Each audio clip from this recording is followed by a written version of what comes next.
emite un tuit en su cuenta X, en donde dice lo siguiente, cita textual: la aliada del terrorismo y de las economías ilegales de Espinosa se ufana de la ilegal persecución contra policías y militares que impidieron que hordas violentas repusieran en el gobierno al golpista Pedro Castillo, que pretendía implantar una dictadura comunista.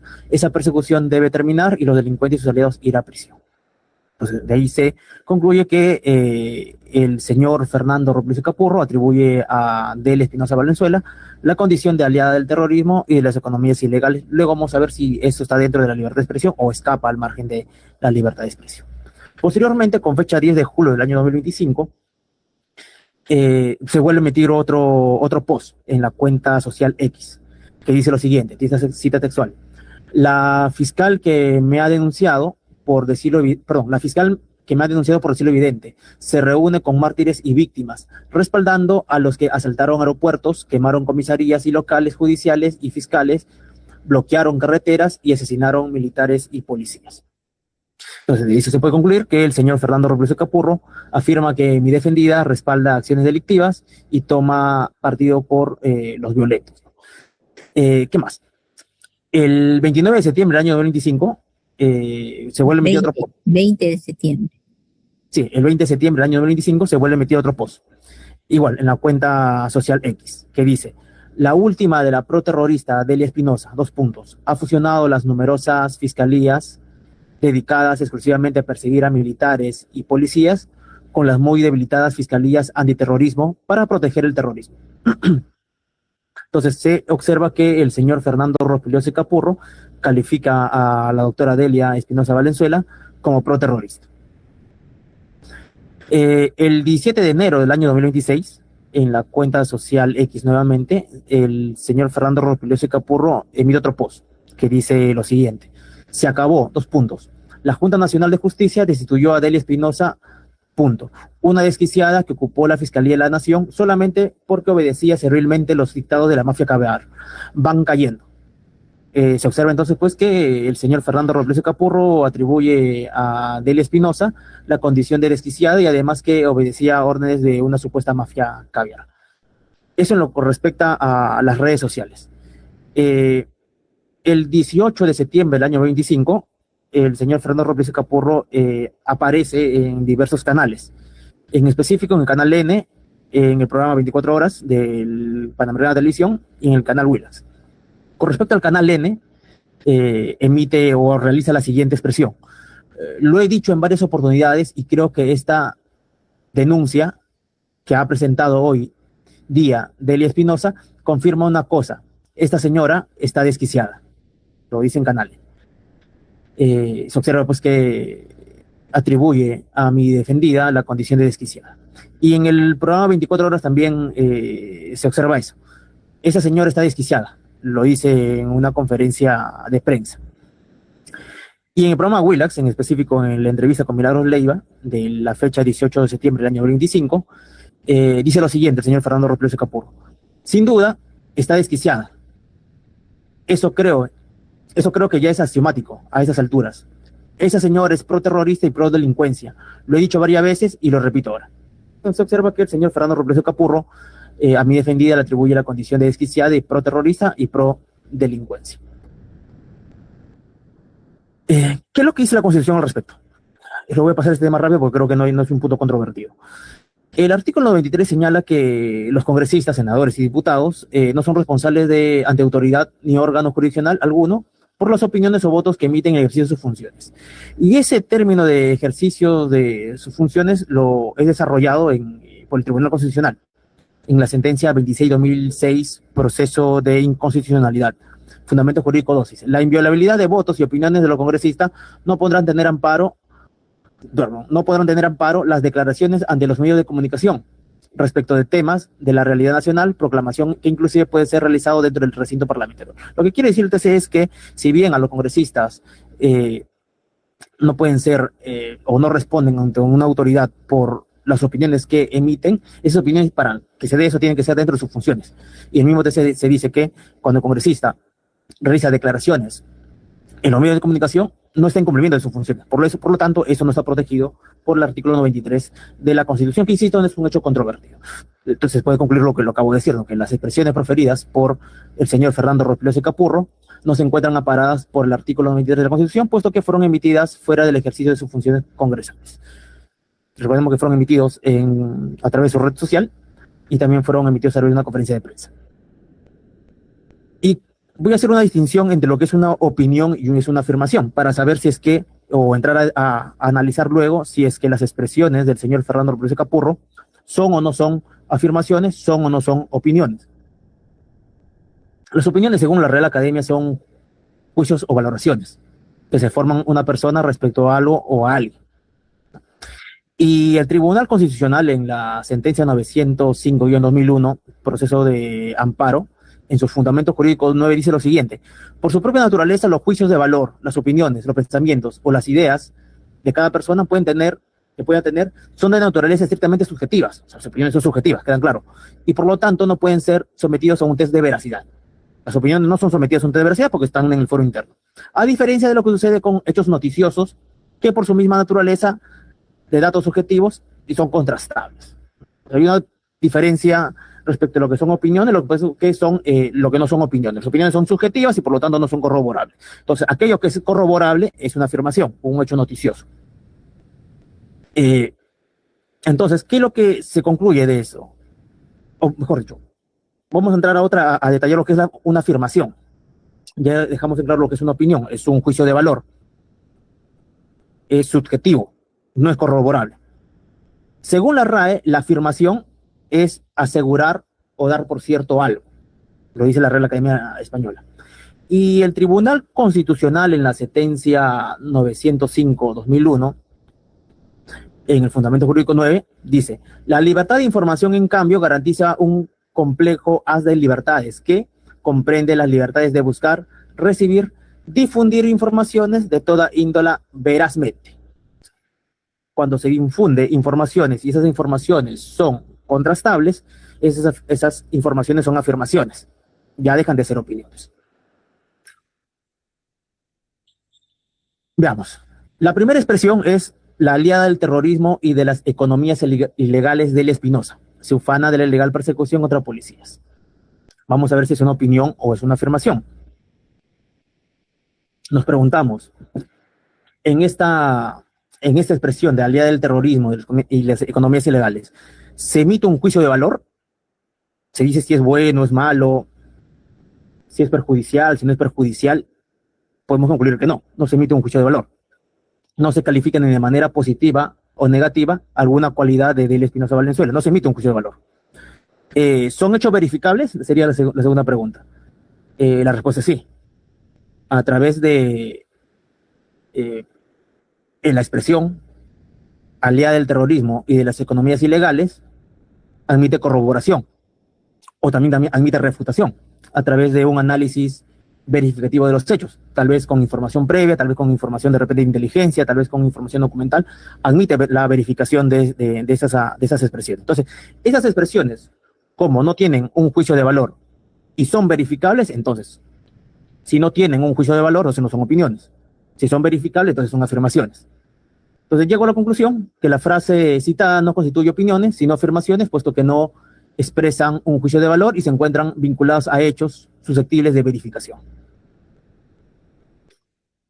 Lo mismo ocurre con la segunda expresión, la que dice que la fiscal que me ha denunciado por decirlo evidente se reúne con mártires y víctimas, respaldando a los que asaltaron aeropuertos, quemaron comisarías y locales judiciales y fiscales, bloquearon carreteras y asesinaron militares y policías. Nuevamente se tiene que formular esas dos preguntas, ¿no? ¿Eso se emite un juicio de valor? A nuestro modo de ver, la respuesta es negativa. No se emite un juicio de valor porque no se califica ni de manera positiva o negativa alguna cualidad de Delio Espinosa Valenzuela. La segunda pregunta, ¿son hechos verificables? La respuesta a nuestro modo de ver es afirmativa, puesto que las expresiones admiten corroboración o refutación en su caso a través de análisis a través de un análisis verificativo de los hechos. Insisto, a través de información previa o de información que en su momento debió ser alcanzada por al señor Fernando Rospigliosi Capurro, efecto de que lance estas afirmaciones. Entonces, nuevamente viene el razonamiento. Si esas expresiones no son juicios de valor, entonces no son opiniones. Si estas expresiones son verificables, entonces si son verificables son afirmaciones. Entonces nuevamente llegamos a la siguiente conclusión. La frase citada no constituye opiniones, sino afirmaciones, puesto que no expresan un juicio de valor y se encuentran vinculadas a hechos que son susceptibles de verificación. La tercera frase, la última de la proterrorista Adelia Espinosa, ha fusionado las numerosas fiscalías de derechos humanos dedicadas exclusivamente a perseguir militares y policías con la más debilitada fiscalías antiterrorismo para proteger al terrorismo. Se realiza el mismo análisis, se pregunta si es un juicio de valor, la respuesta negativa es no, no hay ninguna valoración positiva o negativa respecto a alguna cualidad de Adelia Espinosa. ¿Son hechos verificables? Por supuesto que sí, admiten ser verificables, admiten corroboración o refutación a través de un análisis verificativo de hechos. Por lo tanto, la conclusión es la misma. La frase citada, como no es un juicio de valor, no es una opinión, y como es, o como trata sobre un hecho verificable, entonces es una afirmación. La Corte de Expresión. Se acabó la Junta Nacional de Justicia, destituyó a Adelia Espinosa, una desquiciada que ocupó la Fiscalía de la Nación solamente porque obedecía servilmente los dictados de la mafia caviar. Se realiza el mismo análisis, voy a ser un poco más sucinto en este tema. La misma pregunta, ¿se emite un juicio de valor? Para nada. ¿Son hechos verificables? Claro que sí. Entonces, nuevamente, como no se emite un juicio de valor, no es opinión. Como son hechos verificables, entonces son afirmaciones. Las frases citadas no son opiniones, sino afirmaciones porque se encuentran vinculados a hechos que son susceptibles de verificación. Y lo mismo con la quinta y la sexta expresión, que emplean nuevamente el término desquiciada. Y en la séptima expresión dice lo siguiente: sin duda está desquiciada, por eso creo que ya es axiomático a esa altura. Ese señor es pro-terrorista y pro-delincuencia. Nuevamente, se realiza el análisis a través de las dos preguntas. Si se emite algún juicio de valor, la respuesta es negativa, no se expresa ninguna cualidad positiva o negativa de Adelia Espinosa Valenzuela. Y se pregunta si son hechos verificables, por supuesto que sí. Se puede verificar a través de información previa si es que mi patrocinada es o no desquiciada, o si es pro o no es pro terrorista, o si es pro delincuencia o no es pro delincuencia. Entonces, nuevamente, como las expresiones no contienen un juicio de valor, entonces no son opiniones. Como esas expresiones a sí mismas recaen sobre hechos verificables, entonces son afirmaciones. La conclusión a la que llegamos es que las frases citadas no constituyen opiniones, sino afirmaciones, puesto que no expresan un juicio de valor y se encuentran vinculadas a hechos susceptibles de verificación. Podemos coincidir también con su judicatura, señora jueza suprema, que no existe el derecho al insulto. Es decir, el insulto no está protegido dentro de los límites de la libertad de expresión. No existe el derecho al insulto. Y así lo establece la jurisprudencia del TC. Tengo 3 jurisprudencias, voy a ser bastante breve en exponerlas. La sentencia 442-2017 PATC, Fundamento Jurídico 3, dice, el TC, ¿qué es lo que dice? El actor goza de total libertad para divulgar a través de sus redes sociales o de los medios que estime pertinente lo que dicte su libre albedrío, siempre y cuando ese escenario se respeten los derechos fundamentales de las demás personas. Pues como señaló en algún momento el Tribunal Constitucional Español, no existe, por ejemplo, un supuesto de derecho al insulto. Lo mismo en la sentencia 2976-2012 PATC, Fundamento Jurídico 18. El que la difusión de la noticia pueda causar molestia, inquietud o disgusto no quiere decir que constituya un ejercicio irregular de ese derecho. Lo que hace ilegítimo a que este venga acompañado de frases vejatorias, de afrentas, ofensas, insultos o ultrajes. Expresiones de esta última clase no son dicciones que se encuentren garantizadas por la libertad de expresión. Sentencia 310-2008, Fundamento Jurídico 4. Sin embargo, el contenido constitucional de tales derechos no contiene una habilitación para que la expresión, opinión o crítica sean realizados mediante ofensa, maltrato o vejamen. O sea, queda claro que el insulto no forma parte del derecho a la libertad de expresión. La crítica sí, la opinión, claro que sí. La crítica, por más ácida que sea, claro que sí, pero si la crítica contiene insultos, el insulto ya no forma parte de la libertad de expresión. ¿A qué conclusión llegamos? El derecho a la libertad de expresión no comprende el derecho al insulto, puesto que las ofensas, vejaciones o maltratos no forman parte del ámbito de protección de dicho derecho.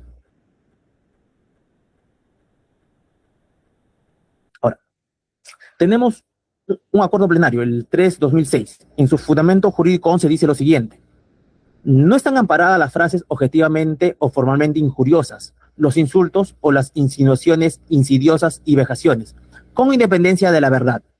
Es decir, el insulto, por mal que sea cierto, no forma parte de la libertad de expresión, con independencia de la verdad, de lo que se advierta o de la corrección de los juicios de valor que contienen, pues resultan impertinentes, desconectados de su finalidad crítica o informativa. Nótese que cuando se dice desconectados de su finalidad crítica, quiere decir que el insulto no forma parte de la crítica. El insulto no forma parte de la información. E innecesarias al pensamiento o idea que se exprese. Y materializan un desprecio por la personalidad ajena. No está permitido emplear calificativos que, apreciados en su significado usual, un término que luego voy a usar, significado usual, y en su contexto, evidencian menosprecio o animosidad. ¿A qué conclusión llegamos? Que para determinar si una palabra constituye un insulto, no basta con examinar el significado que le atribuye la RAE, sino que también corresponde atender a su uso habitual, conforme lo dice el acuerdo plenario que acabo de leer, su uso habitual y el contexto en el que se emplea. ¿Qué significa la palabra desquiciada? Según la RAE, desquiciar tiene varias excepciones. La primera de ellas es desencajar o sacar de quicio algo, descomponer algo quitándole su firmeza, y su tercera sección es trastornar, descomponer, exasperar a alguien, enloquecer como sinónimo, la misma RAE lo dice. ¿Cuál es el significado usual? Porque no creo que cuando, y lo decimos con mucho respeto, cuando nos llamamos a alguien desquiciado, no le estamos diciendo pues que es una puerta que está sacada de su quicio, de su marco, o no decimos que está descompuesta, no decimos que ha perdido firmeza.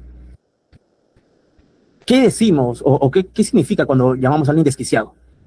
Y para eso me remito a tres ejemplos de noticias que se pueden ubicar en la página, en cualquier página web.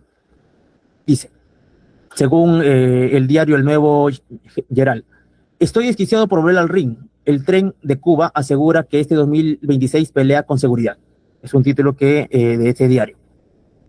Pregunta, cuando este peleador dice estoy desquiciado por volver al ring, ¿acaso no implica que está diciendo estoy loco por volver al ring? Segundo, del programa TV, un titular de la TV. Desquiciado se para en plena función en el cine, se baja el pantalón y orina a un niño de 9 años. Nos preguntamos, en ese contexto, ¿qué significa la palabra desquiciado? ¿Acaso no quiere decir loco se para en plena función del cine, se baja el pantalón y orina a una chica de 9 años? Finalmente, en Infobae, Liam Gallagher arremete contra un fan desquiciado que lanzó una bengala al público durante un concierto de Oasis. Ya te llegará tu merecido, le dijo. Nuevamente nos preguntamos, ¿qué significa en este ámbito la palabra desquiciado? Entonces, si vemos, porque insisto, según el acuerdo plenario, la RAE no agota el significado de la palabra, sino que hay que analizarlo en su uso cotidiano, en su uso usual, en su utilización usual y en su contexto. Y como vemos, cuando llamamos a alguien desquiciado, no lo estamos diciendo porque está desencajado de su marco. Lo que queremos decir es que el término desquiciado se emplea como sinónimo de trastorno o locura en su uso habitual. Y hay ejemplos de por qué consideramos de que el significado de la RAE no agota el significado de la palabra. Un ejemplo, con el respeto del caso. La palabra estúpido significa, según la RAE, necio o falto de inteligencia. Entonces, podemos convenir que la palabra estúpido es un insulto. Si yo a un juez le digo, ese juez es un estúpido, no le estoy diciendo ese juez es falta de inteligencia, le estoy insultando. Lo mismo con la palabra imbécil. La palabra imbécil significa lo mismo, tonto, falta de inteligencia. Entonces, si yo a un juez le digo, ese juez es un imbécil, yo podría decir, no, le estoy insultando, porque lo que en realidad le estoy diciendo es un juez falto de inteligencia. Pero podemos convenir de que estúpido e imbécil son insultos. Por ejemplo, la palabra animal. Según la RAE, la palabra animal es un ser orgánico que vive y se mueve por sí mismo. Pero si yo digo, esa persona es un animal, o ese juez es un animal, pregunta, ¿acaso no lo estoy insultando? La palabra cualquiera, que según la RAE es una persona o cosa indeterminada. Si yo digo, ese juez es un cualquiera, o disculpando la expresión, disculpando también la expresión con respecto no sé qué es el marco, pero quiero ser bastante ejemplificador con esto. Si yo digo, esa juez es una cualquiera, no estoy diciendo que esa juez es una jueza que del universo de jueces es una indeterminada, no, estoy diciendo, le estoy insultando. Igual, para finalizar, la palabra pavo. Según la RAE, la palabra pavo es una ave de la orden de galliformes, ¿no? Que no tiene plumas en el cuello, etcétera, etcétera. Pero si yo digo, el juez es un pavo, pregunta, ¿acaso no lo estoy insultando? ¿Acaso el uso habitual y el contexto de la palabra pavo en ese escenario que he puesto como ejemplo, no lo estoy insultando? ¿No es un insulto decirle pavo? ¿No es un insulto decir desquiciado a alguien?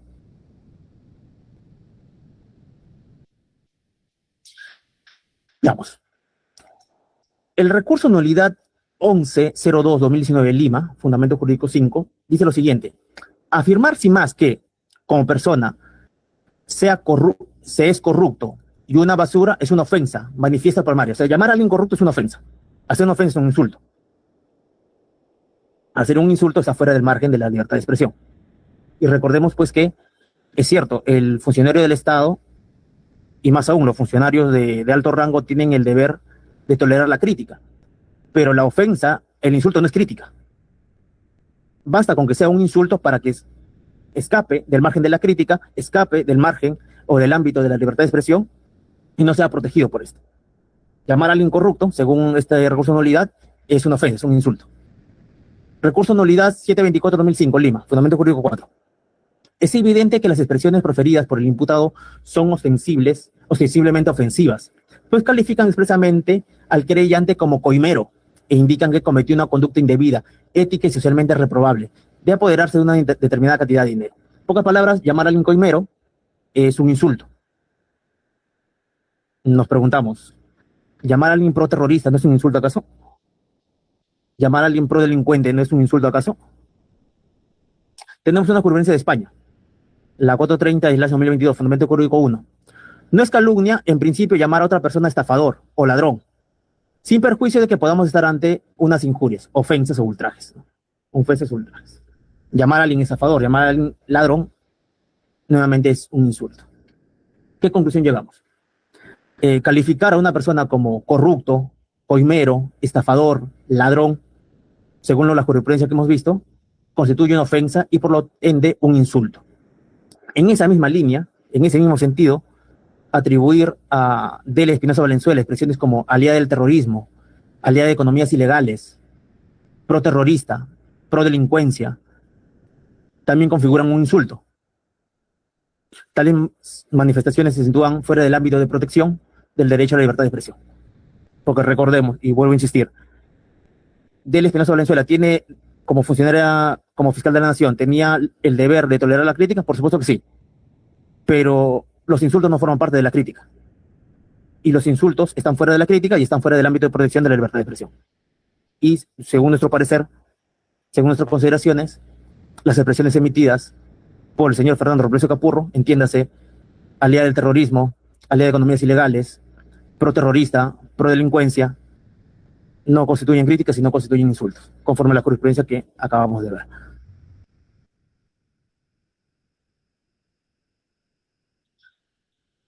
El Acuerdo Plenario 3/2006, en su Fundamento Jurídico 12, dice lo siguiente. El ejercicio legítimo de la libertad de información requiere la concurrencia de la veracidad de los hechos y de las afirmaciones que se profiera, lo que supone la acción de ciertos deberes y responsabilidades delicadísimos por quienes tienen la condición de sujetos informantes. O sea, es decir, no solo los periodistas tienen el deber y responsabilidad de corroborar su información, sino todo sujeto informante, todo sujeto que informa. Ello significa que la protección constitucional no alcanza cuando el autor es consciente de que no dice o describe verdad cuando atribuye a otro una determinada conducta, dolo directo, o cuando, siendo falsa la información en cuestión, no mostró interés o diligencia mínima en la comprobación de la verdad, es decir, dolo eventual. Y la casación 1033-2022 Lima en su Fundamento Jurídico 13, dice lo siguiente. Cuando se hacen afirmaciones sobre hechos, recordemos que lo vertido por el señor Fernando Robledo Capurro no son opiniones porque no son juicios de valor, son afirmaciones porque son corroborables. Cuando se hace afirmaciones sobre hechos, se necesita un específico deber de diligencia del informador, no dice del periodista, de cualquier informador, en cuanto a la previa labor de corroboración de su información.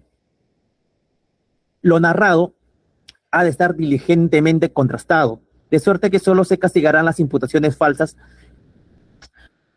de hechos públicos cuando se llevan a cabo con conocimiento de la falsedad o manifiesto desprecio de la verdad. Es lo que se denomina veracidad, sinónimo de información contrastada. ¿A qué conclusión llegamos? Si las expresiones aliadas del terrorismo, aliadas de economías ilegales, pro-terrorista, pro-delincuencia, respaldar a los que quemaron instituciones, obedecer una mafia caviar, constituyen afirmaciones, porque insisto, no son juicios de valor, constituyen afirmaciones, entonces el señor Fernando Ropiloso Capurro asume la condición de sujeto informante y en consecuencia le asistía deberes y responsabilidades para verificar y contrastar la información difundida. Deberes que evidentemente no se cumplió al no corroborar el contenido de sus manifestaciones. Y para eso, usted recordará, señora juez, que en la entrevista que se visualizó entre el señor Fernando Ropiloso Capurro y el señor periodista Mario Giovellini, el señor Fernando Ropiloso Capurro, mi intención no es citarlo de manera incorrecta, voy a tratar de hacerlo lo más literal posible. El señor Fernando Ropiloso Capurro dijo que Delia había fusionado las fiscalías de antiterrorismo, lo había fusionado con la Fiscalía de Derechos Humanos y que perseguían militares y policías. Y el señor periodista le realiza una pregunta interesante, le dice, o le pregunta, ¿y eso le hace pro-terrorista?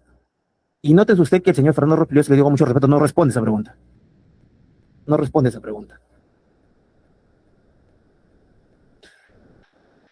Tenemos la acusación 1033-2022, Lima Este, Fundamento Jurídico 3D. Dice, cuando se trata de libertad de opinión, ya dejamos de lado las informaciones, vamos con la opinión, en el supuesto de que, para nosotros negado, de que las expresiones sean opiniones, las opiniones del señor Fernando sean opiniones, consideramos que son afirmaciones, pero dice, cuando se trata de libertad de opinión, de imposible probanza, el límite está en la prohibición de exceso, tales como frases formalmente injuriosas o que carecen de interés público, resultando por ello innecesarias al pensamiento o idea que se exprese. No se protege un pretendido derecho al insulto. Nuevamente, basta con que la expresión sea un insulto para que así sea opinión, sea afirmación, sea lo que sea, deja de estar protegido por la libertad de expresión. Es más, y si se trata de opinión, rige la prohibición de exceso. Entonces, al emitir una opinión, uno debe ser diligente en las frases que emplea para emitir esta opinión, que puede ser una opinión crítica, claro está, ¿no? Pero también, aparte de la prohibición de exceso, tenemos que esos términos sean innecesarios. Por ejemplo, cuando se llama desquiciada a la doctora Delia, ¿era necesario emplear ese término? O cuando se le dice pro-terrorista, pro-delincuente, ¿era necesario emplear ese término? ¿Acaso no se excede el señor Fernando Ropiloso Capurro en los términos que emplea? Recurso anualidad 1415-2018 Lima, Fundamento Jurídico 11. Dice, además que no dan cuenta de hechos corroborados, sino de meras subjetividades que por la forma en que se realizaron tales publicaciones no se condice con un ánimos criticandi, alegado, pues este hace referencia a un propósito de criticar o censurar constructivamente el comportamiento ajeno. Básicamente dice pues que toda crítica debe ser constructiva. Yo creo que no es así, que puede existir una crítica ácida, mordaz y tolerada por el funcionario del Estado, pero cuando esa crítica ácida, mordaz llega al insulto, el insulto ya no es protegido. ¿Qué conclusión llegamos? Si las expresiones de Fernando Ropiloso Capurro constituyen una opinión, a nuestro parecer, no es opinión, pero supongamos que es una opinión, entonces le resulta aplicable la prohibición de exceso, es decir, la interdicción de emplear términos innecesariamente ofensivos, en la medida que tales expresiones desbordan los límites legítimos de la crítica. Vuelvo a insistir, ¿era necesario emplear la palabra desquiciada para referirse a mi patrocinada? ¿Era necesario emplear el término pro-delincuente y pro-terrorista para hacerse referencia a mi patrocinada? Consideramos que no.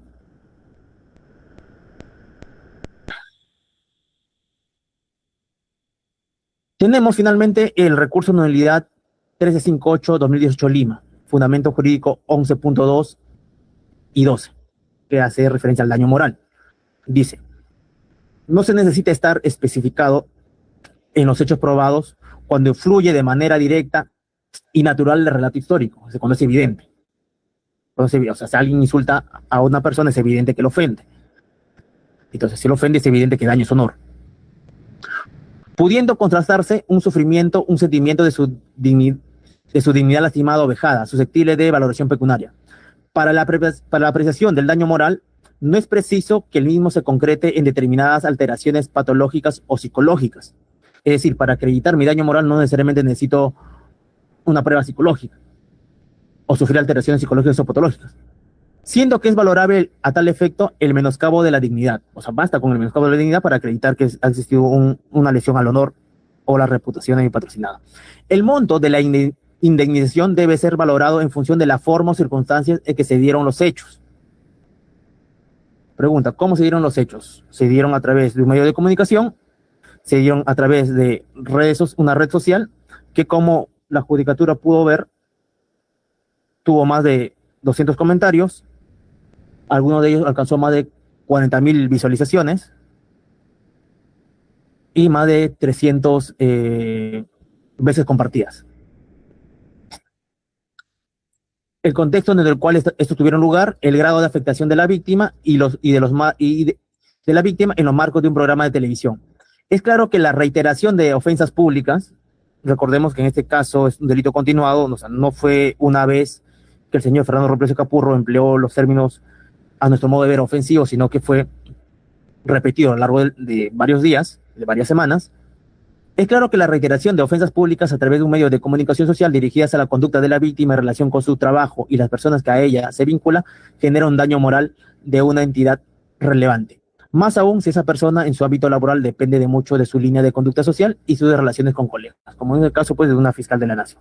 Entonces, en lo que se respecta a la pretensión penal, queda claro a nuestro modo de ver que las expresiones emitidas por el señor Fernando Robledo Capurro no forman parte de la libertad de expresión, por la sencilla razón de que son insultos. No son opiniones porque no son juicio de valor. Son afirmaciones porque son susceptibles de corroboración. Y son afirmaciones ofensivas. Si las afirmaciones son ofensivas, vejatorias, entonces son insultos. Y nuevamente, los insultos no forman parte de la libertad de expresión. Los insultos no son protegidos, ni por la jurisprudencia interna, ni por la jurisprudencia de la Corte Interamericana de Derechos Humanos, porque, insisto, todos coincidimos, no es un hecho controvertido, de que no existe derecho al insulto. Entonces, en ese marco de lo que respecta a nuestra pretensión penal, queda claro pues que las afirmaciones del señor Fernando Ruiz Capurro son insultos y por lo tanto configuran el delito de difamación agravada. En lo que respecta a la pretensión civil, como la jurisprudencia que estamos viendo, señala pues que como es una lesión moral, una lesión extrapatrimonial, no necesita probarse a través de un documento, como puede ser un peritaje psicológico, que de alguna afectación psicológica ni patrocinada, sino que si el hecho es evidente, se entiende pues que ha existido un menoscabo a su dignidad, a un menoscabo sin. Y como sabemos, pues existen elementos de la responsabilidad civil. El nexo causal, que de manera muy resumida lo voy a decir porque creo que lo he explicado al momento de detallar los fundamentos de nuestra pretensión penal, el nexo causal ha quedado acreditado y no es un hecho controvertido que los autores de esos posts y de esas expresiones, de esas manifestaciones, de esas palabras, es el señor Fernando Robledo Capurro, y que esas expresiones han tenido injerencia en la dignidad y en el honor de mi patrocinada. En cuanto al título de imputación, el título de imputación es dolo. En cuanto a el hecho antijurídico, queda claro pues que en tanto insultos no forman parte de la protección del ordenamiento jurídico. El ordenamiento jurídico no protege el insulto, no está amparado por la libertad de expresión. Y en cuanto al daño civil, consideramos que estamos ante la presencia de un daño moral, un daño extrapatrimonial, que como lo ha dicho la jurisprudencia antes citada, no se necesita una prueba documental específica, sino pues que basta con que el hecho sea evidente para dar por acreditado que existe un menoscabo a la dignidad de la persona ofendida. Por esos fundamentos, señora juez, recapitulando, en vista de que estamos ante presencia de insultos no protegidos por la libertad de expresión, consideramos que nuestra pretensión penal debe ser amparada por su judicatura y emitirse una sentencia condenatoria en contra del señor Fernando Robledo Capurro por el delito de difamación agravada.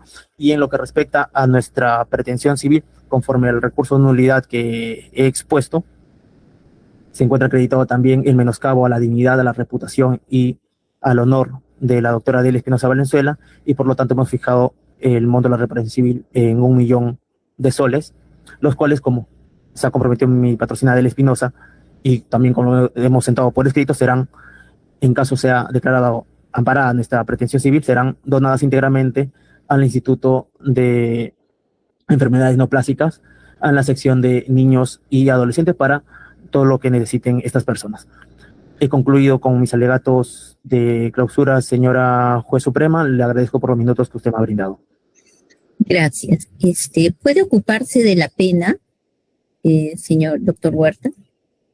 ¿Qué pena solicita y por qué motivo, teniendo en cuenta el marco punitivo? Sí, correcto. Un momento, por favor.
Ok, gracias por la espera, señora juez. Al señor Fernando Ropliosi Capurro se le imputa el delito de difamación agravada, que se encuentra contemplado en el artículo 132 del Código Penal, cuya pena oscila de 1 a 3 años. En ese sentido, realizando pues el sistema de tercios, cuyos por temas pues de celeridad no voy a realizar toda la operación matemática, pero como el señor Fernando Ropliosi Capurro carece de antecedentes penales, porque es un agente primario, y esto es una circunstancia atenuante conforme lo señala el artículo 46.1 del Código Penal, también debemos tener en cuenta que existe un agravante de realizar la conducta punible en abuso del cargo o función. Recordemos que el señor Fernando Ropliosi Capurro al momento de los hechos es y hasta ahora es congresista, lo cual se encuentra previsto en el numeral 2.h del artículo antes mencionado. Y también el artículo 46.a del Código Penal señala como agravante cuando cuando el sujeto activo se aproveche de su condición de autoridad, funcionario o servidor público. Entonces, en ese relato, como existe una circunstancia atenuante genérica y una circunstancia agravante genérica, la dosificación de la pena debería ubicarse en el tercio intermedio. Recordemos que la pena oscila de 1 a 3 años. El tercio intermedio oscila de 20 a 28 meses de pena privativa de libertad. Por lo que, Sí, a nuestro modo de ver... ¿Disculpe? No, continúe. Ok, perfecto. Entonces, el tercio intermedio oscila de 20 a 28 meses de pena privativa de libertad. Por la forma de comisión de los hechos denunciados, consideramos que le corresponde la pena máxima de ese tercio, porque la pena solicitada es de 2 años y 4 meses, o lo que es 28 meses de pena privativa de libertad. Ahora, el artículo 132 del Código Penal de difamación agravada también contempla el pago de 120 a 365 días multa. En atención a las circunstancias de comisión del delito, solicitamos igualmente que la pena sea la máxima del rango intermedio, es decir, 8 meses, que equivale a 240 días multa. Eso sería con respecto a la dosificación de la pena, señora juez. Gracias. Una aclaración de ser posible. Usted ha mencionado jurisprudencia nacional, recursos de nulidad, casaciones y sentencias del Tribunal Constitucional. Y ha dicho que avalan la posición que usted ha expuesto respecto de cuando no es un juicio de valor, cuando no se trata de una crítica. Pero también ha señalado de que es avalada por también jurisprudencia supranacional. Pero en la contestación de la demanda, la parte querellada invoca algunas sentencias de la Corte Interamericana de Derechos Humanos, entre otras el caso Kimmel versus Argentina y el caso Canese versus Paraguay, que están relacionados pues con la libertad de expresión en el marco de un sistema democrático. ¿Ha tenido oportunidad de revisar y avala su posición o hay discrepancias sobre ello? Sobre los juicios de valor y la crítica entre funcionarios, sobre la conducta de un funcionario público. Sí, señor juez. Solo una precisión. Mi afirmación en mi elocución fue que ni la jurisprudencia interna ni la internacional avala el derecho al insulto. Ahora, respondiendo a su pregunta, he analizado el caso que da inicio a todo ese pronunciamiento, a mi modo de ver, de la libertad de expresión a través de la Corte Interamericana de Derechos Humanos, que es el caso Kimmel versus Argentina.